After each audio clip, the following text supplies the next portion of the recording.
आज की इस वीडियो में आज मैं कक्षा 9वीं के विद्यार्थियों को अध्याय 3 को पढ़ाने जा रहा हूं। तो अध्याय 3 में क्या दिया है? अध्याय 3 में घातांक दिया हुआ है।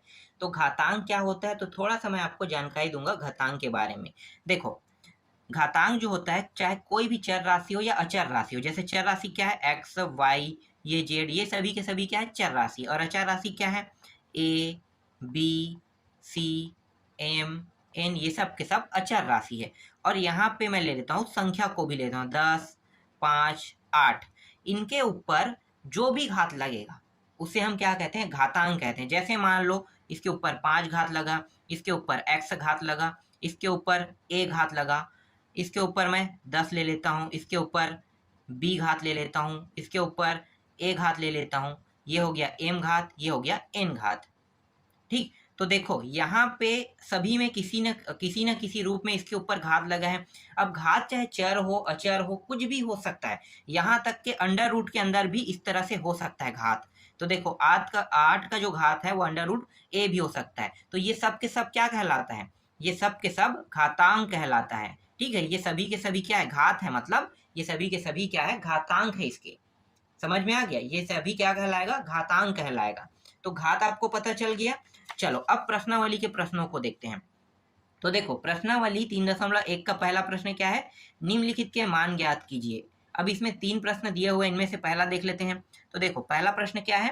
पहला प्रश्न है 1/2 दिया हुआ है और यहाँ पे -5 जो है वो घात दिया हुआ है। अब इसको कैसे हल करेंगे? तो देखो, यहाँ पे सबसे पहले आपको देखना है, घात को देखना है। घात कितना है? -5। अब ये घात जो है -5 में है, तो पहले हम इसे प्लस में बनाना होगा, तभी हम इसे हल कर पाएंगे। तो इसका एक तरीका है।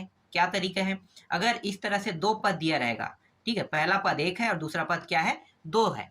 अगर इस तरह से 2 पद दिया है और इन दोनों का घात जो है क्या है? -5 है। ठीक है, दोनों का घात होगा ना, क्योंकि कोष्टक के अंदर में है, सॉरी, कोष्टक के अंदर में 1/2 है और बाहर में क्या है? -5 है। तो -5 जो है वे दोनों का घात है। तो हम क्या करेंगे? हम संख्या को ही पलट देंगे। ये जो 2 है उसको ऊपर ले जाएंगे और 1 को नीचे ले आते हैं। तो 2/1 हो गया। तो ये जो घात है वो क्या हो गया? प्लस बन गया। क्या बन गया? प्लस। अब यहाँ पे देखो, ये जो 2 है और पान यहाँ पे 1 दिया हुआ है, तो 1 का हम भाग अगर 2 के साथ करेंगे कितना आएगा? 2 ही आएगा। और घात कितना है? 5 है। तो 2 का घात 5 हो गया। ठीक है, यहाँ तक समझ में आ गया। अब 2 का घात 5 मतलब 2 को हम 5 बार गुणा करेंगे। इसका मतलब यही होता है ना, 2 का घात 5 का मतलब क्या होता है? 2 का 5 बार गुणा। तो देखो, 2 गुणित 2 गुणित 2 गुणित 2 गुणित 2 कितना हो जाएगा? 2 दूनी 4, 4 दूनी 8, 8 दूनी 16, 16 दूनी 32। ये आ गया 32। ये इसका आंसर है। देखो, बहुत ही आसान था, बहुत ही आसानी से मैंने यहाँ पे इसका आंसर भी ला दिया है। चलो दूसरा देखें। दूसरा प्रश्न क्या है? दूसरा प्रश्न यहाँ पे दिया है 1/3 माइनस यहाँ पे 4 दिया हुआ है। ये कैसे हल होगा? अब इस बार देखो, -4 दिया है, ठीक है, लेकिन यहाँ पे जो संख्या है, यहाँ पे इसके नीचे में, जैसे मान लो 3 के नीचे में कुछ होना था ना, जैसे पहले वाला क्या था? 3/, अगर मान लो 1 है, -4 है, तो हम इसको संख्या को पलट सकते थे। पलटते तो क्या होता? 3 नीचे में आ जाता, ऊपर में 1 आ जाता। समझ में रहे? लेकिन अभी क्या है? अभी यहाँ पे सिर्फ 3 बस आपको दिखाई दे रहा है और इसका घात क्या है? -4। तो अब क्या करेंगे? अब हम सीधे संख्या को ही ऊपर ले जाएंगे। कहाँ पे ले जाएंगे? संख्या को ऊपर। तो यहाँ पे पहले से 1 है और इसको हम 1 के साइड में ले जाएंगे, मतलब 1 के बराबर में। तो 1 गुणित 3 माइनस, सॉरी माइनस नहीं, अब ये हो जाएगा +4 हो जाएगा। ऊपर गया तो क्या हो गया? माइनस से प्लस बन गया। समझ में आया? इसको ही हम ऊपर ले गए, तो ये जो चिन्ह है ना, माइनस का चिन्ह, वो क्या हो गया? प्लस हो गया। ठीक है, ये चीज आपको समझना है अच्छे से। आगे हल करते हैं। अब यहाँ पे देखो, 1 है, 3 का घात 4 मतलब 3 का कितने बार गुणा? 4 बार गुणा करना है। तो ये हो जाएगा, 1 का गुणा अगर 3 के साथ करेंगे 3 ही प्राप्त होगा। इसके बाद 3 का गुणा 3 से, 3 दिया 9, 9 दिया 27, 27 दिया 81। तो ये हो गया 81, आपका आंसर यहाँ पे आ गया। समझ में आया? चलो आगे देखें, नेक्स्ट प्रश्न। तीसरा प्रश्न देखते हैं। तीसरा प्रश्न में दिया हुआ है 6 का घात 7 और यहाँ पे दिया है 2 का घात 3 गुणित 3 का घात 7 दिया है। ये प्रश्न कैसे बनेगा? तो देखो, यहाँ पे क्या है? 6 का घात 7, तो इसे हम क्या ऐसे नहीं लिख सकते? 2 गुणित 3 हम लिख सकते हैं कि नहीं लिख सकते? लिख सकते हैं। क्यों? क्योंकि 2 गुणित 3 का मतलब होता है 6। तो हम इसे 2 हिस्सों में तोड़ लेते हैं। तो यहाँ पे हम रखेंगे 6 की जगह में 2 गुणित 3 रखेंगे। तो ये हो गया 2 गुणित 3 और इसका घात कितना था 7 था ना, तो 7 रखेंगे। फिर यहाँ पे देखो 2 का घात 3 गुणित 3 का घात 7। यहाँ पे ये जो 7 है इसका गुणा कर देते हैं अंदर में, तो ये दोनों के साथ क्या होगा 7 का गुणा होगा, 2 का घात 7 बन जाएगा और 3 का घात भी 7 बन जाएगा। ये हो गया दोनों के साथ गुणा, 2 का घात यहाँ पे 3 और 3 का घात यहाँ पे कितना है 7 है। अब देखो ये दोनों जो है वो सेम टू सेम है, तो क्या होगा कट जाएगा। ठीक है, सेम टू सेम मान को हम कटा देते हैं। बचा क्या 2 का घात 7 और 2 का घात 3। ये दोनों जो मान है वो सेम टू सेम तो नहीं है, इसके जो घात है वो अलग अलग है, संख्या तो सेम है लेकिन घात अलग अलग है। तब क्या होगा, अब ऐसी स्थिति में हम क्या करेंगे 2 का घात 7 यहाँ पे लेंगे, ये जो 2 का घात 3 है इसको कहाँ पे ले जाएंगे ऊपर ले जाएंगे, और ऊपर ले जाने का तरीका क्या है कि इसके जो चिन्ह है वो परिवर्तन हो जाएगा। यहाँ पे क्या है प्लस में है ना 3, तो ऊपर जाके क्या हो जाएगा माइनस हो जाएगा। इससे पहले वाले में हमने क्या किया था, देखो यहाँ पे ध्यान देना, इससे पहले वाले में जब हमने इसे ऊपर ले गए, जब हम इसे ऊपर ले गए तो -4 से क्या हो गया +4 हो गया। देखो प्लस में 4 आया, तो इसी तरह से यहाँ पे प्लस में है, ध्यान देना यहाँ पे 3 जो है ये किस में है प्लस में है, तो ऊपर जाके क्या हो गया माइनस में हो जाएगा। समझ में आया। अब देखो ये भी 2 है ये भी 2 है, दोनों 2 समान है, तो इसे हम एक बार लिखेंगे। ठीक है, एक बार लिख लो, यहाँ पे मैं बगल में लिख लेता हूँ 2, और इसके जो घात है ये क्या होते हैं जुड़ जाते हैं, तो ये हो गया 7, इसमें क्या लगा है माइनस और ये 3। इस तरह से आपको लिखना है 7 - 3, तो ये हो गया 2, और ये दोनों घट के कितना प्राप्त होगा 4 प्राप्त होगा। तो 2 का घात 4 मतलब 2 गुणित 2 गुणित 2 गुणित 2, तो 2 का कितने बार गुणा करना है 4 बार, तो ये हो गया 2 दूनी 4, 4 दूनी 8, 8 दूनी 16, तो यहाँ पे आंसर आ गया 16। देखो इसका भी आंसर आ गया। समझ में आया कि नहीं। आशा करता हूँ कि ये प्रश्न जितने भी मैं बता रहा हूँ वो सब आपको समझ में आ रहे हों, वरना समझ में नहीं आएगा तो मैं और आपको अच्छे से नहीं समझा पाऊंगा। चलो दूसरा देखते हैं। दूसरा प्रश्न में हमें सरल करना है, तो यहाँ पे डायरेक्ट मैं प्रश्न लिख लेता हूँ। ठीक है, यहाँ पे क्या क्या प्रश्न दिया हुआ है, तो पहला प्रश्न दिया हुआ है माइनस यहाँ पे 4 दिया हुआ है, इसके घात जो है वो 3 है। इसी तरह से यहाँ पे -2 दिया हुआ है और इसका जो घात है वो -3 है। ठीक है, यहाँ तक आपको ये तो प्रश्न है, अभी तो मैंने समझाया नहीं है। ठीक है, ये प्रश्न है। अब इसको हल करते हैं, तो देखो हल कैसे करोगे, तो इसका बहुत ही सिंपल ट्रिक है, आपको कुछ नहीं करना है, बस दिमाग लगाना है इसमें। चलो मैं आपको बताता हूँ हल कैसे करना है। तो यहाँ पे ये जो -4 है और यहाँ पे क्या है 3 दिया हुआ है। ठीक है, दोनों सेम है। अब यहाँ पे देखो यहाँ पे कितना है -2 है। ठीक है, -2 को मैं क्या करूँगा नीचे ले आता हूँ, ध्यान देना ना, नीचे लाता हूँ, तो यहाँ पे जो घात है ये क्या हो जाएगा माइनस से प्लस हो जाएगा। तो यहाँ पे मैं -2 को नीचे जैसे ही लाता हूँ तो घात किस में आ गया प्लस में। तो देखो इसका घात भी प्लस, ठीक है, और इसका जो घात था माइनस था वो नीचे आके क्या हो गया प्लस हो गया। यहाँ तक समझ में आया। ठीक है, अब हम ये जो 4 है इसको हम कैसे लिख सकते हैं, अभी मैंने आपको बताया ना 2 गुणित 2 इस तरह से लिख सकते हैं, तो लिख लेते हैं 2 गुणित 2, और एक में क्या लगा है माइनस लगा है, तो एक में हम माइनस लगा देते हैं और एक क्या क्या रहेगा एक प्लस में रहेगा। ठीक है, तभी तो 2 गुणित 2 अगर गुणा होगा तो -4 प्राप्त होगा ना, तो एक माइनस में रहेगा और एक प्लस में रहेगा, तो यहाँ पे -2 और यहाँ पे एक जो रहेगा ये रहेगा 2 में रहेगा, और इसका घात कितना है 3 है। इसी तरह से यहाँ पे देखो -2 दिया है और इसका घात कितना है, इसका घात जो है वो 3 है। अब यहाँ पे ये जो 3 है इसका अंदर गुणा कर लेते हैं, तो ये में -2 और घात 3 और यहाँ पे 2, इसका घात कितना हो गया, इसका घात भी 3 हो गया, और यहाँ पे ये जो अंदर गुणा करेंगे तो ये -2 और इसका घात 3। अब देखो -2 का घात 3 -2 का घात 3 यहाँ पे दोनों में सेम है, तो दोनों से क्या हो गया ये कट गया, बचा कितना 2 का घात 3, तो 2 का घात 3 आया, 2 गुणित 2 गुणित 2 बराबर कितना हो जाएगा 2 दूनी 4, 4 दूनी 8, तो यहाँ पे आंसर आ गया 8। देखो बहुत आसान था, प्रश्न बन गया। चलो नेक्स्ट प्रश्न देखें। अब देखो दूसरा प्रश्न, दूसरा प्रश्न क्या दिया हुआ है, यहाँ पे दिया है -3 और इसका घात जो दिया हुआ है वो 4 दिया हुआ है। इसी तरह से 5 अपान यहाँ पे हो जाएगा 3 और इसका जो घात है ये क्या है 4 दिया हुआ है। अब देखो इसको कैसे हल करना है, तो यहाँ पे देखो यहाँ पे -3 है और यहाँ पे 3 है, इसका मतलब ये है कि इसे हमें कटाना है। तो कटाएंगे कैसे? तो सिंपल सा है, वही ट्रिक है जो अभी हमने हल किया। पहले हम क्या करेंगे, यहाँ पे -3 और ये रहा 4, और यहाँ पे ये जो 4 है इसका अंदर गुणा कर देते हैं, तो ये हो जाएगा 5 का घात 4, और यहाँ पे नीचे में भी क्या होगा, 3 का घात 4 हो जाएगा। लेकिन अभी भी ये कट नहीं रहा है, ठीक है, अभी भी ये कट नहीं रहा है। क्यों? क्योंकि ये माइनस में, ये प्लस में है, तो ये माइनस और प्लस का जो संख्या है वो कट तो नहीं रहा है। तो इसके लिए हम क्या करेंगे, इसके लिए यहाँ पे इसे -1 करके हम इसे ऐसे लिख सकते हैं ना, -1 गुणित 3, ऐसे लिख सकते हैं कि नहीं लिख सकते हैं? बिल्कुल लिख सकते हैं इसे। तो हम क्या कर रहे हैं, इसी तरह से इसे लिख लेते हैं। तो ये -1 गुणित हम लिख लेते हैं इसे 3, और इसका घात कितना है, 4 है। फिर ये 5 का घात 4 हुआ, और ये नीचे में 3 का घात 4 हो गया। यहाँ पे ये 4 का अंदर गुणा कर देते हैं, तो -1 का घात कितना हो जाएगा, 4 हो जाएगा, गुणा 3 का घात 4 हो जाएगा, और यहाँ पे 5 का घात 4 हो गया, और ये 3 का घात कितना हो गया, यहाँ पे 4 हो गया। अब ये देखो, ये दोनों आसानी से कट गया, बचा क्या, -1 का घात, यहाँ पे बगल में बता रहा हूँ, -1 का घात 4 बचा है, गुणित यहाँ पे 5 का घात 4 बस बचा है। ठीक है, अब यहाँ पे देखो, घात जो है ये सम है कि विषम है। यहाँ पे मैं आपको एक ट्रिक बताता हूँ, ठीक है, कोई भी संख्या प्लस में आएगा कि माइनस में आएगा, ये चीज मैं अभी आपको बता देता हूँ।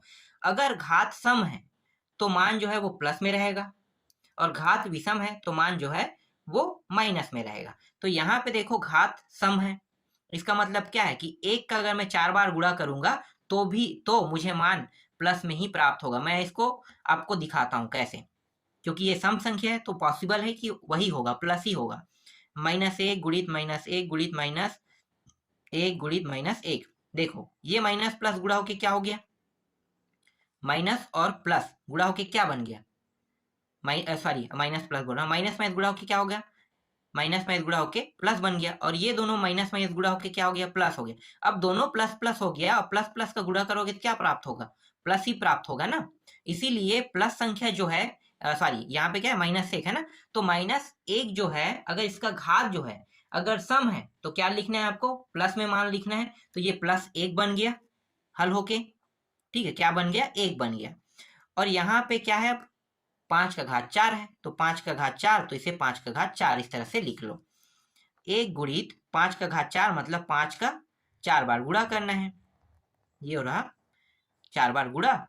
तो यहाँ पे 5 पंचे 25, 25 पंचे 125, 125 पंचे 625, तो ये होगा 625 हो जाएगा। ये इसका आंसर आ गया। देखो ये भी बहुत आसान था, बन गया आसानी से। चलो नेक्स्ट प्रश्न देखें। इसके बाद अगला प्रश्न कौन सा है देख लेते हैं। अगला 1 मिनट रुकना, ठीक है, इसमें तीसरा प्रश्न भी दिया हुआ है तो उसको हल कर लेते हैं। देखो तीसरा प्रश्न को,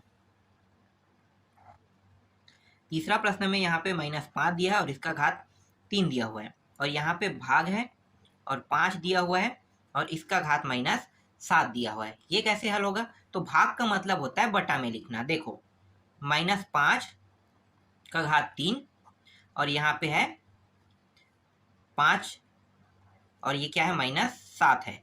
इसका मतलब होता है भाग इस तरह से हम भी करते हैं, ठीक है, आपको पता है कि नहीं, बटा में होता है वो हमेशा भाग के रूप में ही लिखते हैं, तो इसे हम इस तरह से लिख लेते हैं। अब यहाँ पे देखो, ये जो माइनस है ना, मुझे ये हटाना है, ठीक है, इससे माइनस मुझे हटाना है। तो मैं क्या करूँगा, ये माइनस को हटाएंगे तो ऊपर ले जाएंगे इसे। कैसे, देखो यहाँ पे क्या है, -5 का घात कितना है, 3 दिया हुआ है, तो ऊपर जाके क्या हो जाएगा, प्लस हो जाएगा। तो ये 5 का घात क्या हो गया, -7 हो गया। समझ में आ रहा है, सॉरी माइनस बोला था ना, प्लस, सॉरी प्लस प्लस, ठीक है, ये चीज ध्यान देना, माइनस से क्या हो गया, ये प्लस हो गया। अब यहाँ पे देखो, यहाँ पे क्या है, -5 है और इसका घात कितना है, 3 दिया हुआ है। यहाँ से मुझे माइनस हटाना है, किससे, 5 से। तो मैं इसे कैसे लिख सकता हूँ, -1 गुणित 5 ऐसे लिख सकता हूँ, बिल्कुल लिख सकता हूँ। और इसका घात कितना है, 3 है, गुणित 5 का घात कितना है, यहाँ पे 7 दिया हुआ है। यहाँ पे 3 का अंदर गुणा करेंगे तो -1 का घात कितना हो जाएगा, 3 हो जाएगा, और 5 का घात कितना हो जाएगा, 3 हो जाएगा, गुणित ये हो गया 5 का घात 7 हो जाएगा। यहाँ तक आपको समझ में आया। अब यहाँ पे देखो, मैंने क्या कहा था, घात अगर विषम हो तो इसका हल कितना प्राप्त होगा ये मुझे बताओ। माइनस में प्राप्त होगा ना, तो यहाँ पे -1 लिख लो। ठीक है, घात सम होता तो ये प्लस में 1 लिखते, और ये घात विषम है इसलिए हम क्या करेंगे, माइनस में लिखेंगे। सम विषम आप जानते हो, नहीं जानते हो तो मैं आपको बता देता हूँ सम और विषम क्या होता है। देखो, सम संख्या का मतलब होता है 2, 4, 6, 8, 10, इसे हम सम संख्या कहते हैं, इस तरह से जाते रहेगा। और विषम क्या होता है, विषम 1, 3, 5, 7, 9, इस तरह से संख्या जो जाएगा उसको हम कहते हैं विषम संख्या। समझ में आ रहा है। तो घात जो है ये विषम है, इसलिए यहाँ पे मान किस में आ रहा है, माइनस में। अगर यहाँ पे इस तरह से संख्या होता घात में तो ये प्लस में 1 को लिखते हैं। समझ में आ गया। आगे देखो, यहाँ पे 5 और 5 दोनों सेम है। ठीक है, दोनों सेम है, इसका मतलब क्या है, घात जुड़ जाएगा, तो 3 है और प्लस ये 7 हो गया। कितना हो जाएगा, तो ये हो जाएगा -1 गुणित 5 का घात, ये हो गया 10। अब 5 का घात 10 है, मतलब 5 को 10 बार गुणा करेंगे, तो ये -1 यहाँ पे दिया हुआ है, तो 5 का 10 बार गुणा करो, 5 गुणित 5 गुणित 5 गुणित 5 गुणित 5, हम जोड़ा बनाते हैं, इससे क्या होगा, आसान हो जाएगा। ठीक है, फिर गुणित 5, 6 हो गया, फिर ये रहा 5 गुणित 5, फिर 5, एक सेकेंड ना, ये गुणा लिखो, 5 गुणित 5। ठीक है, तो ये हो गया 10 संख्या, टोटल ये 10 संख्या हो गया। अब इन सभी को गुणा करेंगे, तो ये जो 10 संख्या है, इन सभी का 5 5 5 को गुणा करेंगे तो टोटल जो मान आएगा वो आएगा 976, 56, 25, इतना प्राप्त होगा। ठीक है, मैं डायरेक्ट लिख रहा हूँ ये, क्योंकि इतना लंबा चौड़ा मैं गुणा करके नहीं बता सकता, इसलिए मैं इसे डायरेक्ट लिख लेता हूँ और गुणित कर देता हूँ -1 का। -1 का जब मैं यहाँ पे गुणा करूंगा इसके साथ, तो ये पूरा मान माइनस में हो जाएगा, तो 976, 56, 25, ये क्या हो गया, इसका आंसर आया। ठीक, समझ में आया। देखो, जो भी डाउट है आपका यहाँ पे मैं क्लियर कर रहा हूँ, तो आपको ये अच्छे से समझना होगा कि ये सब चीज हो कैसे रहा है। मैं जो अपने तरीके हैं ना उसको बदल नहीं रहा हूँ, जो तरीके उसी तरीके में आपको पढ़ा रहा हूँ, तो बहुत ही आसान हो रहा है ये। तो आशा करता हूँ कि ये सभी आपको समझ में आ रहे होंगे। चलो नेक्स्ट देखें। अब देख लेते हैं तीसरा प्रश्न, देखते हैं, वो भी सरल करना ही है। तो चलो मैं डायरेक्ट प्रश्न लिख लेता हूँ। कितना दिया है यहाँ पे, 16 दिया हुआ है, गुणित यहाँ पे t दिया हुआ है, t का 3 घात है और माइनस में है वो मान। ठीक है, ये t है ना। इसके बाद देखो यहाँ पे 4 है, 4 का घात -3 दिया हुआ है, फिर गुणा में 8 दिया हुआ है, और गुणा यहाँ पे t दिया है, और t का घात कितना है, -6 दिया हुआ है। इस तरह से यहाँ पे प्रश्न में दिया हुआ है। ठीक है, और t का मान हमें 0 नहीं रखना है, इसमें बताया गया है, उसकी कोई जरूरत नहीं है, मैं आपको समझा दूंगा। चलो देखें कैसे हल होगा।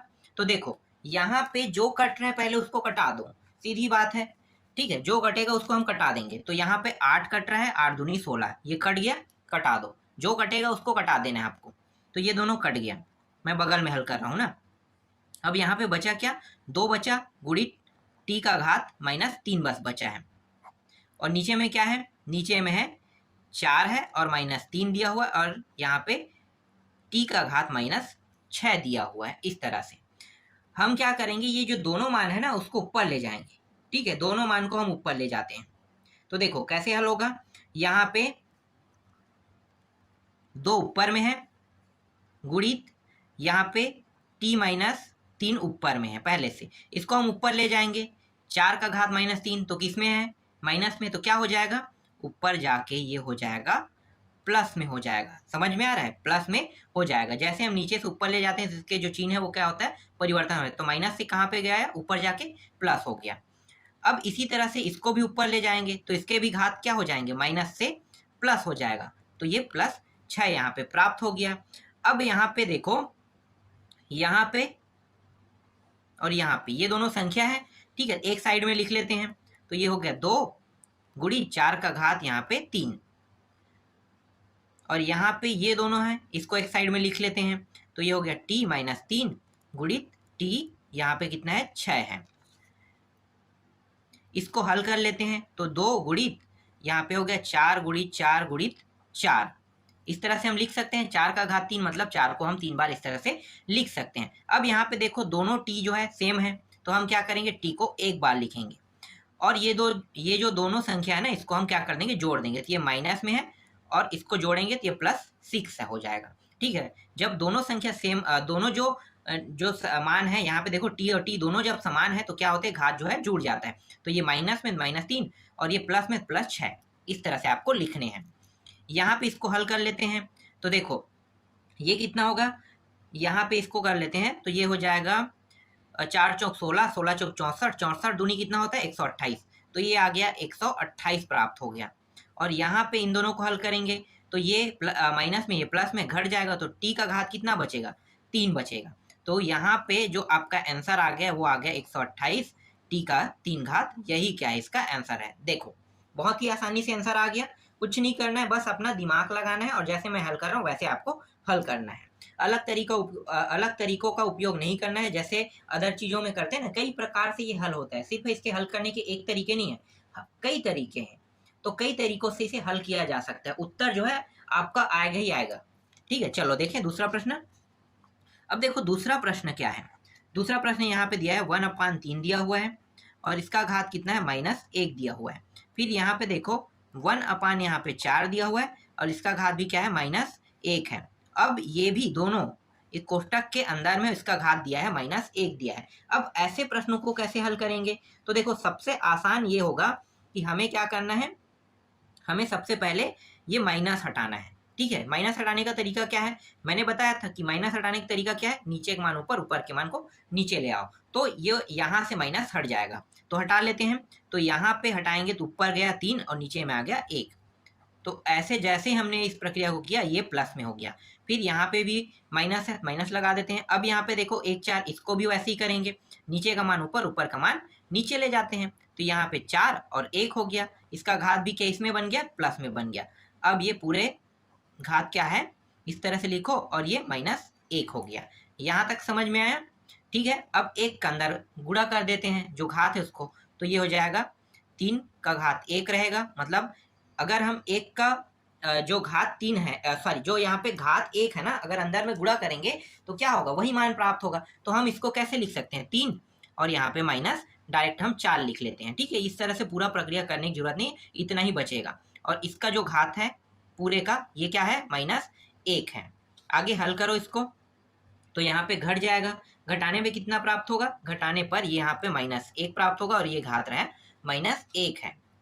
ठीक है, अब यहाँ पे देखो घात किस में है, माइनस में है। ठीक है, तो इसको हम कैसे लिख सकते हैं, इसको हम -1, ठीक है, इसको हम कैसे लिख सकते हैं, 1 मिनट देखो, यहाँ पे 1 लिखेंगे और नीचे में ले आएंगे -1 और ये हो जाएगा प्लस में हो जाएगा। ठीक है, ऐसा हम कर सकते हैं बिल्कुल। तो इस तरह से ये क्या हो गया, 1 हो गया। अब यहाँ पे जो मान बचा है ना वो क्या है, 1 और -1, क्योंकि 1 का अगर अंदर गुणा करूंगा तो वही मान प्राप्त होगा, इसलिए हम इसे इस तरह से लिख लेते हैं। तो यहाँ पे 1 और -1 दोनों गुणा होके ये प्लस है माइनस है, ठीक है, भाग हो जाएगा, मतलब +1 और -1 भाग होगा तो -1 ही प्राप्त होगा। यही क्या है हमारा आंसर है। देखो बहुत ज़्यादा हल करने की जरूरत नहीं पड़ा, बस छोटा सा हमने हल किया और आंसर आ गया। कहीं पर डाउट नहीं होगा, डाउट हुआ होगा तो कमेंट कर देना। चलो नेक्स्ट प्रश्न देखें। अब देखो यहाँ पे आते हैं चौथा प्रश्न में। चौथा प्रश्न जो दिया है वो सिद्ध करने वाला है, मैं डायरेक्ट प्रश्न लिख लेता हूँ और सिद्ध करके हमें बताना है। तो चौथा का पहला प्रश्न क्या है, यहाँ पे दिया है XA दिया हुआ है और यहाँ पे XB दिया हुआ है और इसका जो घात है वो है यहाँ पे A + B है। फिर गुणा करना है आपको और यहाँ पे x का घात B और x का घात यहाँ पे C दिया हुआ है और इन दोनों का घात B + C दिया हुआ है। इसी तरह से यहाँ पे देखो x का घात C और x का घात A दिया हुआ है और इन दोनों का घात जो है वो C + A दिया हुआ है और बराबर में यहाँ पे 1 दिया हुआ है।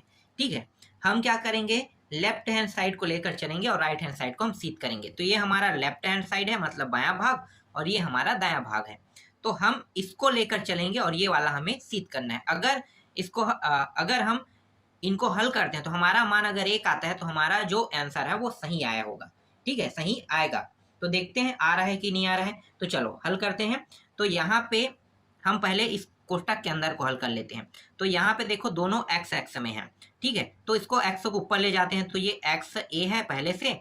अब इसको ऊपर ले जाएंगे तो क्या होगा, x बी हो जाएगा, ये होगा कि नहीं?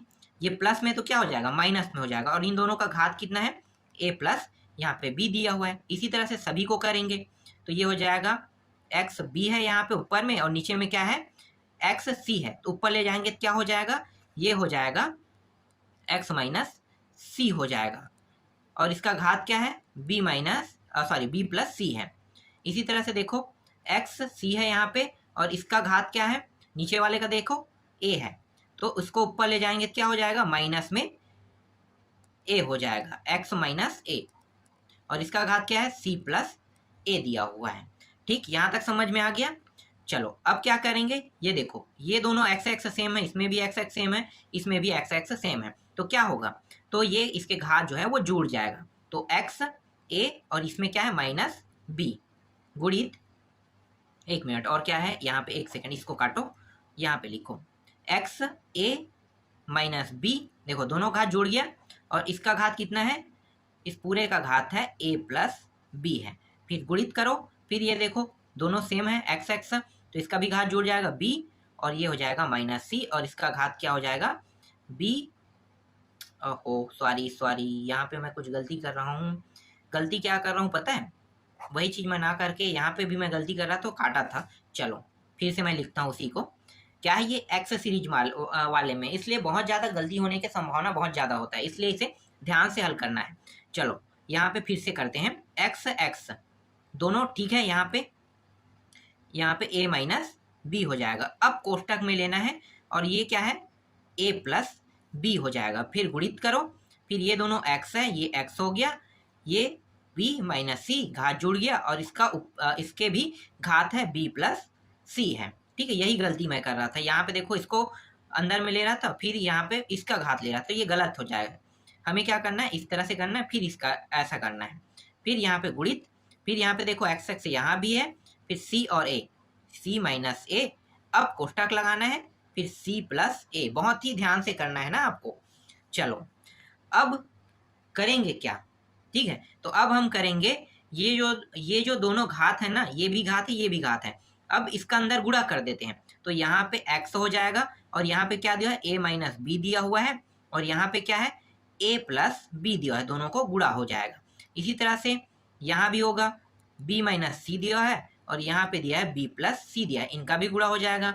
इसी तरह से x c माइनस a, और यहाँ पे है c प्लस a है, इनका भी गुणा हो जाएगा। अब यहाँ पे मैं आपको एक सर्व समीकरण समझा देता हूँ, अगर a माइनस बी और a प्लस बी इस तरह से अगर कोई भी मान होगा, ठीक है, तो क्या होगा, a का वर्ग माइनस b का वर्ग हमें प्राप्त होगा।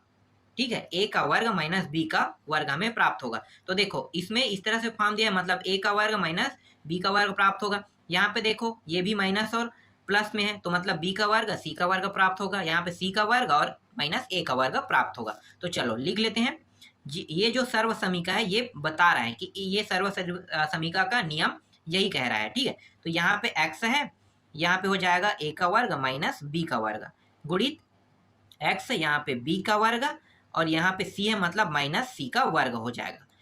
फिर गुणित करेंगे x, फिर यहाँ पे हम c का वर्ग करेंगे माइनस a का वर्ग करेंगे, इस तरह से।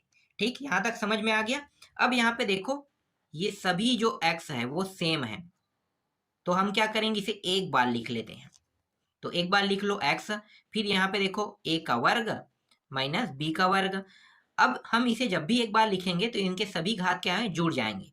इसके बाद क्या है, b है, तो देखो प्लस करोगे b का वर्ग, फिर क्या है माइनस c का वर्ग, फिर यहाँ पे प्लस लगाओ c का वर्ग, फिर यहाँ पे माइनस a का वर्ग। देखो सभी के घात जुड़ गए।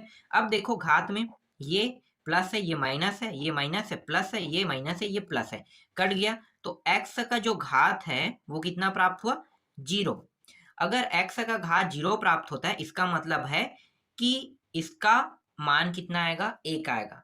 किसी भी संख्या का घात 0 प्राप्त होता है तो हमेशा उसका मान होता है 1, चाहे वो क्यों ना 10 क्यों ना हो, 10 का घात 0 1 हो गया, 10 चाहे वो 15 हो, 15 का घात 0 तो भी 1 होगा। कोई भी संख्या हो, घात अगर 0 होगा तो ऑटोमेटिकली वो क्या बन जाएगा, 1 बन जाएगा, याद रखना। ठीक है, क्या बन जाएगा, 1। तो इसका घात 0 है इसलिए ये 1 बन गया, ये क्या है इसका आंसर है। ठीक, ये भी समझ में आ गया। चलो अब नेक्स्ट प्रश्न देखते हैं। अगला प्रश्न हमारा है चौथा का दूसरा। मैं यहाँ पे पूरा सॉल्यूशन कर रहा हूँ ना, तो बहुत बड़ा वीडियो बनेगा यहाँ पे, ध्यान देना शब्दों को। यहाँ पे देखो दूसरा, यहाँ पे 1/1 प्लस एक्स और इसका घात है m माइनस n, और यहाँ पे प्लस लगा हुआ है, फिर यहाँ पे दिया हुआ है 1 प्लस एक्स का घात n माइनस m बराबर 1। ठीक, इसे कैसे हल करना है, इसमें भी हमें लेफ्ट हैंड साइड को लेकर चलना है और राइट हैंड साइड को हमें क्या करना है, सिद्ध करना है। तो चलो सिद्ध करते हैं। तो देखो यहाँ पे ये जो घात है ये क्या बता रहा है, ठीक है, ये जो घात है ये क्या बता रहा है, तो यहाँ पे ये जो घात है ये बता रहा है, मैं आपको यहाँ पे शॉर्ट करके बताता हूँ। ठीक है, ये 1 हो गया, ये प्लस हो गया, इसका मतलब ये है कि x का जो मान है वो m है, और गुणित यहाँ पे x का मान क्या है, माइनस n है। इस तरह से ये बता रहा है। इसी तरह से इसको भी बांट लेते हैं, 1 प्लस एक्स का घात n, और यहाँ पे जो माइनस है वो क्या है, गुणित x का घात माइनस m हो जाएगा। इस तरह से इसे बांट लेते हैं। ये घात माइनस में, इसका मतलब क्या है कि ये नीचे में आ जाएगा, यहाँ भी माइनस में मतलब नीचे में, तो लाल ले आते हैं इसे। तो 1/1 प्लस एक्स का घात m जो है वो प्लस में, इसलिए ऊपर में रहेगा, ये माइनस में है तो ये नीचे आके क्या हो जाएगा, प्लस में हो जाएगा। इस तरह से इसको भी करेंगे, तो ये 1 प्लस एक्स का घात n और ये नीचे आ जाएगा x का घात m। यहां तक समझ में आया। चलो आगे देखें। अब यहाँ पे देखो, यहाँ पे कुछ नहीं मतलब 1, यहाँ भी कुछ नहीं मतलब 1, तो हम क्या करेंगे, पहले हम इन दोनों के हर को बराबर करेंगे। ठीक है, हर बराबर करने का तरीका क्या है, नहीं पता है तो मैं आपको बता रहा हूँ। देखो ये वाला जो हर में जो 1 है इसका गुणा इन दोनों के साथ होगा, और ये नीचे में जो xn है इसका गुणा इन दोनों के साथ होगा, तो हर जो है वो बराबर हो जाएगा। कैसे, देखो ये ऊपर में 1 है तो 1 को हम लिख लेते हैं। अब हम यहाँ पे देखो, यहाँ पे इसका गुणा करते हैं, तो ये हो जाएगा xn का गुणा इसके साथ और इसके साथ भी होगा, तो ये हो गया xn, फिर प्लस इस 1 का गुणा इन दोनों के साथ होगा, तो ये xm प्राप्त होगा, और नीचे में xn का xn ही प्राप्त होगा, क्योंकि 1 का गुणा किसी के साथ भी करेंगे तो वही का वही संख्या प्राप्त होता है। इस तरह से इसको भी हल कर लेते हैं। तो xm का गुणा करेंगे तो इसके साथ भी होगा, इसके साथ भी होगा, तो ये हो गया xm, और यहाँ भी xm हो गया, प्लस 1 का गुणा करेंगे तो दोनों मान जैसा है वैसा ही प्राप्त होगा, तो ये हो गया xm प्राप्त हो गए। यहां तक आपको समझ में आया। चलो अब देखो नीचे के दोनों मान देखो, यहाँ भी बराबर हो गए, यहाँ भी बराबर हो गया, तो यहाँ पे ऊपर में 1 है और यहाँ पे है xn प्लस x क्या है, यहाँ पे m है। अब दोनों बराबर है, इसका मतलब है इसे हम एक बार लिख सकते हैं, कैसे, x का घात n, इस तरह से। इसी तरह से यहाँ भी कर लेते हैं, ये हो गया x का घात m और ये x का घात n, और नीचे में देखो क्या है, xm है, तो दोनों को हम एक बार इसको भी लिख लेते हैं। ठीक है, यहां तक आपको समझ में आया। इस तरह से आपको करने हैं। ठीक हो गया, यहां तक समझ में आया कि नहीं। यहां तक अगर आपको समझ में आ गया होगा तो आगे अब हल करें। चलो अब यहाँ पे देखो, यहाँ पे एक सिचुएशन क्रिएट हो रहा है।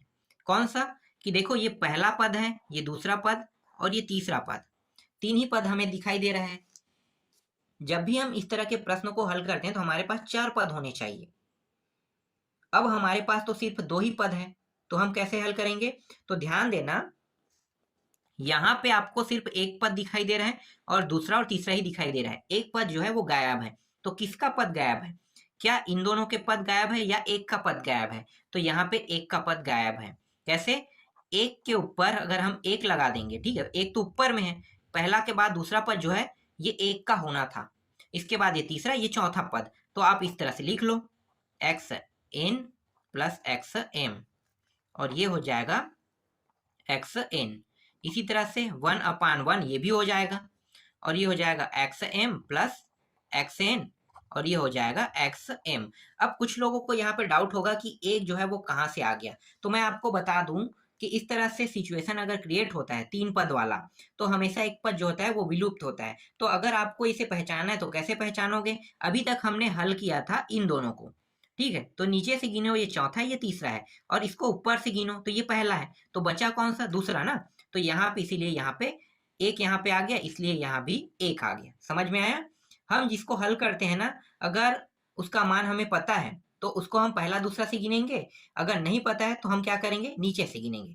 तो इसका जो मान है वो हम एक ही रखेंगे, क्योंकि हम इसको हल नहीं कर रहे थे, हम हल किसको कर रहे थे? इसको।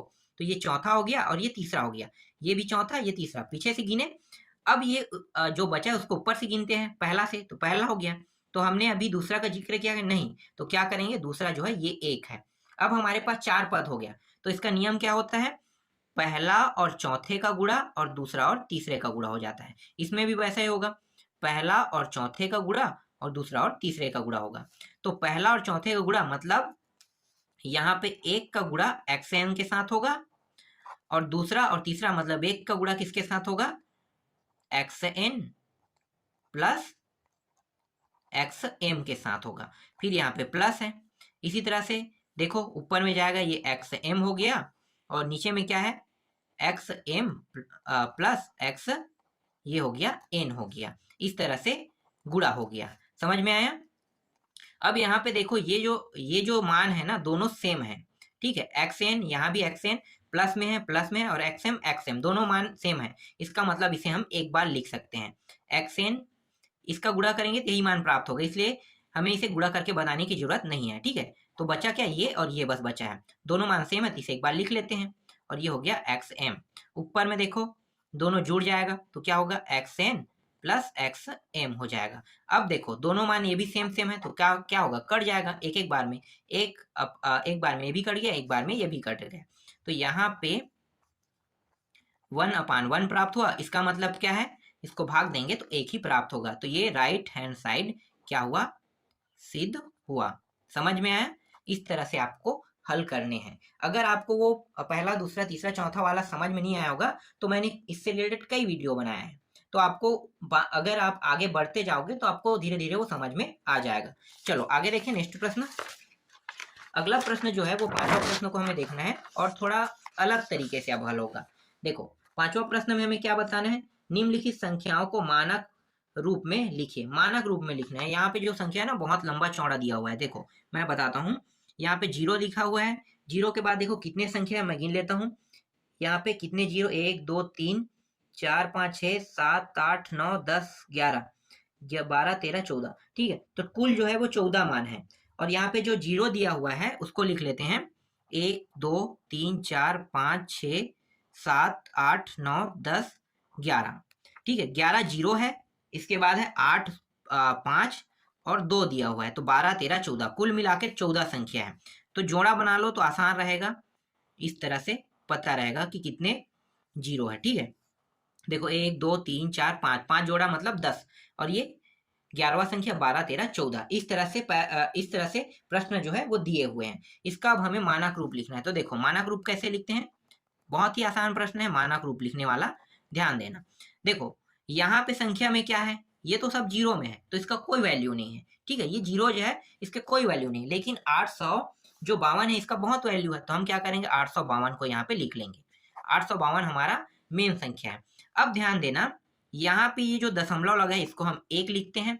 दशमलव के बाद जितने भी संख्या वो सब 0 बन जाएगा, तो ये भी 0 है, ये भी 0 पहले से है, तो 2 0 3 4 5 6 7 8 9 10 11 12 13 14, तो 14 0 हमें लिखना है। तो हम 14 0 लिख लेते हैं। देखो ये हो गया 2 0 4 0 6 0 8 0 10 0 12, और ये रहा 14 0। ठीक है, कुल हमें कितने 0 लिखने थे? 14 0। तो आपको समझ में आया यहाँ पे हमने कितने 0 लिखा? 14 0। ये कैसे बना? यहाँ पे दशमलव को हम 1 लिखेंगे, हमेशा दशमलव को हम क्या लिखते हैं? 1 लिखते हैं। इसके बाद जितने भी संख्या हो, कुछ भी हो संख्या में, चाहे 5 4 8 3 2, वो सब 0 बन जाता है। तो देखो पहले से 0, वो तो 0 बन ही जाएगा, लेकिन ये 0 में नहीं था, तो ये क्या होगा? इसको भी 0 में लिखना पड़ेगा। इसीलिए हमने सभी संख्याओं को क्या कर लिया? 0 में लिख लिया। यहां तक समझ में आया?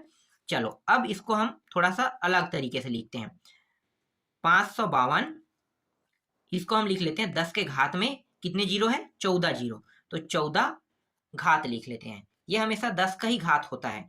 अगर आप 10 को गुणा करके देख लो, 10 का गुणा करोगे तो हर बार आपको आगे में ही 1 मिलेगा और पीछे में हर बार 0 ही मिलेगा। आप गुणा करके कितने भी संख्या को देख लो, 10 गुणी 10 गुणी 10, 10 गुणी 10 गुणी 10, ऐसे करते जाओ कितनों भी संख्या को, जब उसका फाइनल आंसर आएगा उसमें आगे में सिर्फ 1 ही रहेगा और पीछे में हर बार 0 ही रहेगा। इसलिए इसे 10 के घात 14 में लिखा जाता है। ठीक, समझ में आ गया। अब यहाँ पे देखो, मुझे यहाँ से 2 संख्या और चाहिए। ये जो 2 संख्या है इसको मुझे और चाहिए, किसमें? दशमलव में, क्योंकि ये किसमें है? अभी जो है दशमलव में नहीं है, मैंने दशमलव से हटा दिया है। तो मैं क्या करूंगा, इन दोनों संख्या को दशमलव में लूंगा। दशमलव में लूंगा तो ये क्या हो जाएगा, ये जो है यहाँ पे 2 संख्या है इसलिए यहाँ पे 1, ठीक है, ये हो जाएगा 1 और इसका हो जाएगा 0 और इसका भी 0। ठीक है, तो इस तरह से 2 शून्य यहाँ पे आ गया। समझ में आया? आगे हल करते हैं। 8.52 गुणित ये इसको कैसे लिख सकते हैं, तो इसे हम लिख सकते हैं 1 और 2, तो 10 का घात कितना लिख सकते हैं? 2 लिख सकते हैं। अब ये जो 10 का घात 14 से अगर मैं ऊपर ले जाता हूं तो क्या हो जाएगा, ये हो जाएगा प्लस से माइनस, ये हो गया माइनस। तो यहाँ पे 8.52 गुणित ये दोनों जो 10 है वो सेम है, तो घात क्या होगा, जुड़ जाएगा। तो 10 का घात यहाँ पे 2 है और यहाँ पे 14 है। ये हो गया 8.52 गुणित 10 का घात -12। ये क्या है, इसका फाइनल आंसर है। समझ में आया?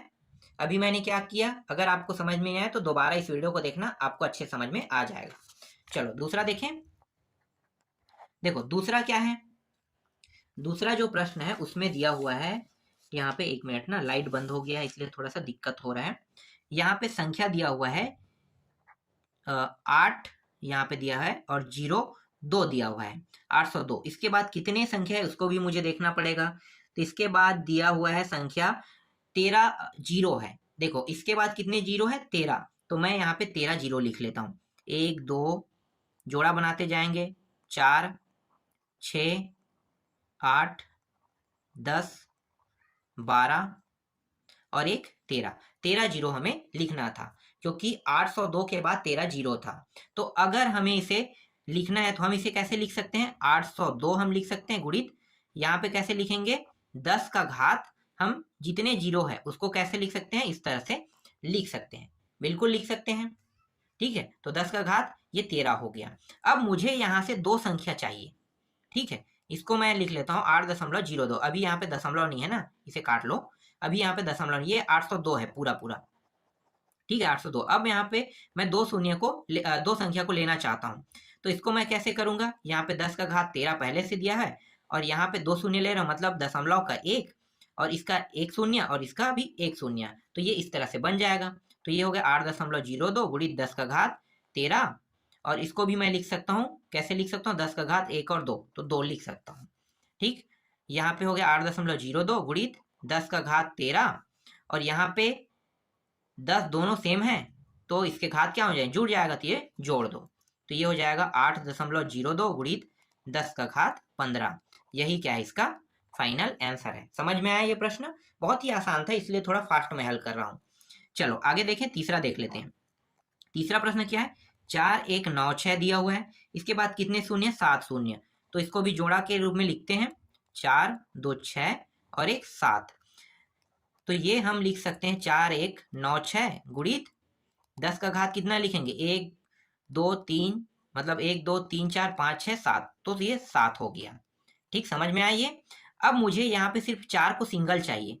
ठीक है, यहाँ पे ध्यान देना, 4 जो है अकेला चाहिए मुझे, बाकी जो संख्या है उसको दशमलव में मुझे लेना है, तो 196 इस तरह से लिखूंगा और ये 10 का घात कितना हो जाएगा, 1 2 3। ठीक है, 1 2 3, तो ये हो जाएगा 1 2 3 शून्य लग जाएगा और पहले से 10 का घात यहाँ पे 7 जो था, यहाँ पे हो गया 4.196 गुणित 10 का घात 1 2 3, ये हो गया 3 और यहाँ पे 10 का घात 7 हो गया। 4.196 गुणित 10 जो है दोनों सेम है तो घात क्या हो जाएगा, जुड़ जाएगा, तो ये हो जाएगा 4.196 गुणित 10 का घात ये 10 हो गया। यही क्या है, इसका आंसर है। तो देखो बहुत आसान प्रश्न था, बस आपको जैसे मैं बता रहा हूँ वैसे ही आपको हल करते जाना है। फिलहाल मैं आप लोगों के लिए एक भी प्रश्न होमवर्क यहाँ पर नहीं दिया हूँ, इसलिए आपको कोई दिक्कत नहीं है, बस आप देखते रहिए वीडियो को और समझते रहिए कैसे हल होगा। चलो नेक्स्ट देखें। इसके बाद देखो हमें देखना है छठवां प्रश्न। छठवां प्रश्न में क्या है, निम्नलिखित संख्याओं को दशमलव रूप में व्यक्त कीजिए। अब हमें दशमलव रूप में व्यक्त करना है। इस बार क्या है, जस्ट उल्टा करेंगे। तो देखो यहाँ पे पहला प्रश्न क्या है, 5.02 दिया हुआ है और 10 का घात कितना है, -6 दिया हुआ है। ठीक है, तो देखो इसको कैसे हल करेंगे। पहले मैं यहाँ से दशमलव मुझे हटाना है, मान लो। ठीक है, मुझे यहाँ से दशमलव हटाना है, तो मैं क्या करूंगा, 1 मिनट, इसे थोड़ा अलग तरीके से हल करते हैं। पहले 5.02 लेते हैं। ये 10 का घात देखो किस में है, माइनस में है। इसका मतलब क्या हो जाएगा कि ये नीचे में आ जाएगा, तो नीचे में आके ये हो गया प्लस हो गया। यहाँ तक आपको समझ में आया, 5.02 और यहाँ पे कितना है, 10 का घात 6 है। अब मुझे यहाँ से दशमलव हटाना है, कहाँ से, 5.02 से। तो मैं इसके साथ क्या करूंगा, इसे मैं 502 लिखूंगा पूरा। क्या लिखूंगा, 502। अब ये जो दशमलव है ना, इसका हम 1 लिखते हैं और 1 और 2, 2 शून्य मतलब ये रहा। और पहले से नीचे में क्या है, 10 का घात 6 यहाँ पे दिया हुआ है। अब दोनों को इसमें ऐड कर देते हैं, तो ये हो जाएगा यहाँ पे, चलो बगल में ही करता हूँ, 502। और ये इसे हम लिख सकते हैं 10 का घात 2, 1 और 2 मतलब 2 शून्य, तो 2 हो गया, और गुणित 10 का घात 6, तो दोनों क्या हो जाएगा, जुड़ जाएगा। तो यहाँ पे हो गया 502, 10 का घात 2 और 6 जुड़ के कितना हो गया, 10 का घात, यहाँ पे टोटल क्या हो जाएगा, 8 हो जाएगा। ठीक है, तो ये बन गया 8 बन गया। अब मुझे क्या करना है, ये जो 10 का घात 8 है, 502, इसको मैं लिख लेता हूँ इस फॉर्म में। कितने शून्य बनेगा, ये 2 शून्य, 2 4 शून्य, 2 6 शून्य, 2 8 शून्य, इस तरह से बनेगा। इससे मैं भाग दे देता हूँ 502 को, तो 502 को मैं भाग दूंगा तो यहाँ पे क्या हो जाएगा, ये जो संख्या है ये इकाई दहाई सैकड़ा बनेगा। ध्यान देना, क्या बनेगा, 502 इकाई दहाई सैकड़ा। इसके बाद कितने शून्य लगाएंगे, तो देखो ये खुद ही 8 शून्य था, तो 8 में 3 संख्या, तो यहाँ पे ये ऐड कर लिया, तो बचा कितना संख्या, 3। तो 3 को 0 लिखो, 1 2 3 4, सॉरी 3 नहीं, कितना 5 बचा ना, 3 को हमने क्या लिखा, संख्या में लिया, तो बचेगा कितना, 8 होने के लिए कितने शून्य की आवश्यकता है, 5। तो 5 को लिखो, 2 यहाँ पे जोड़ा लिख लेते हैं। ठीक है, ये हो गया और ये 5 शून्य हो गया। इसके बाद दशमलव और 0 लगा दो, और यही क्या है, इसका आंसर है। समझ में आया, इस तरह से आपको करने हैं। अगर ये प्रश्न समझ में आया होगा तो दूसरा में देखो आपको मैं समझा दूंगा। ये दूसरा प्रश्न क्या दिया है, 7 दिया हुआ है गुणित 10 का घात दिया हुआ है -8। तो मैं क्या करूंगा, -10 का घात 8 को नीचे ले आता हूँ। ठीक है, तो यहाँ पे देखो 7 हो गया और 10 का घात -8 जो है नीचे आके +8 हो गया। यहाँ तक समझ में आ गया। 7 यहाँ पे ऊपर में दिया है, इसको हम लिख लेते हैं 10 का घात 8 मतलब कितने शून्य, 8 शून्य, ये रहा 8 शून्य। यहाँ तक समझ में आया। अब हम क्या करेंगे, 7 को भाग दे रहे हैं इन संख्याओं से। तो 7 जो है एक संख्या है, मतलब हमारा क्या है, इकाई अंक है, तो ये हो गया 7 हमारा इकाई अंक। 7 के बाद हमें टोटल 8 संख्या करना है इसको लेकर, तो कितने संख्या की और आवश्यकता है, 7 की। तो 7 क्या रहेगा, 0 रहेगा, तो यहाँ पे 7 0 डाल दो, जोड़ा जोड़ा में लिखते जा रहे हैं ना। तो ये हो गया, ये 6 हो गया और ये 7 हो गया। इसके बाद यहाँ पे दशमलव लगाना है और आगे में 0 लगा देना है। तो देखो 1 2 3 4 5 6 7 8, 8 हो गया, यहाँ पे 8 शून्य था। कुल मिलाकर हमें ये संख्या जो है 8 करना था, तो एक जो अंक है हमारा 7 हो गया। 7 के बाद आगे में कितने शून्य है, 7 शून्य है। इस तरह से ये कुल 8 हो गया। समझ में आया। चलो आगे देखें, ये हमारा आंसर था। इसके बाद देखो तीसरा प्रश्न, अगर ये भी समझ में नहीं आएगा तो तीसरा से समझ लेना। 1.00001 दिया हुआ है और गुणित दिया है 10 का घात यहाँ पे 9 दिया है। अब देखो यहाँ पे ये प्रश्न में 10 का घात 9 दिया है, इसे कैसे हल करोगे, तो इसे हल करने का एक ही तरीका है। पहले हमें क्या करना है, यहाँ से दशमलव पॉइंट तो हटा देना है। सबसे पहला हमारा यही काम है कि दशमलव पॉइंट हमें पहले हटाना होगा। तो दशमलव पॉइंट हटाने का तरीका है, इन सभी को एक साथ लिखेंगे, 1 1 2 2 शून्य, फिर यहाँ पे 2 शून्य, फिर यहाँ पे 1 दिया हुआ है। ठीक है, अब यहाँ पे देखो दशमलव को हम क्या लिखते हैं, 1 लिखते हैं। इसके बाद कितने संख्या, 1 2 3 4 5, तो 5 0, ये रहा 5 0। और यहाँ पे इसके साथ गुणित है 10 का घात 9 दिया हुआ है। यहाँ पे 1 0 0 0 0 1 दिया हुआ है, और 10 का घात 5 मतलब 10, 5 शून्य मतलब 10 का घात 5 हो जाएगा, और गुणित 10 का घात ये रहा 9। ये जो 10 का घात 5 है ना, इसको ऊपर ले जाते हैं, तो ये हो जाएगा 10 का घात 9, ये प्लस में है तो क्या हो जाएगा, 10 का घात 5 जो है माइनस में हो जाएगा। तो ये हो गया 1 0 0 0 0 1 गुणित यहाँ पे क्या हो जाएगा, घात जुड़ जाएगा तो 9 माइनस 5 इस तरह से, फिर 1 यहाँ पे 4 0 1 और यहाँ पे 10 का घात कितना बचेगा, 10 का घात यहाँ पे घट के 4 बचेगा। ठीक है, 4 बच गया। अब यहाँ पे देखो 1, फिर यहाँ पे कितना है, 1 है, और यहाँ पे 10 का घात 4 मतलब 1 2 3 4, 4 शून्य रहेगा, 4 घात है मतलब 4 शून्य, इस तरह से इसका अंदर गुणा कर देते हैं, इन दोनों का गुणा करेंगे तो यहाँ पे ये जो संख्या है पूरा का पूरा इतना ही रहेगा 1, फिर ये देखो 4 0 और 1, हम क्या करेंगे, इन चारों जीरो को यहाँ पे लिख देंगे पीछे में सीधा सा।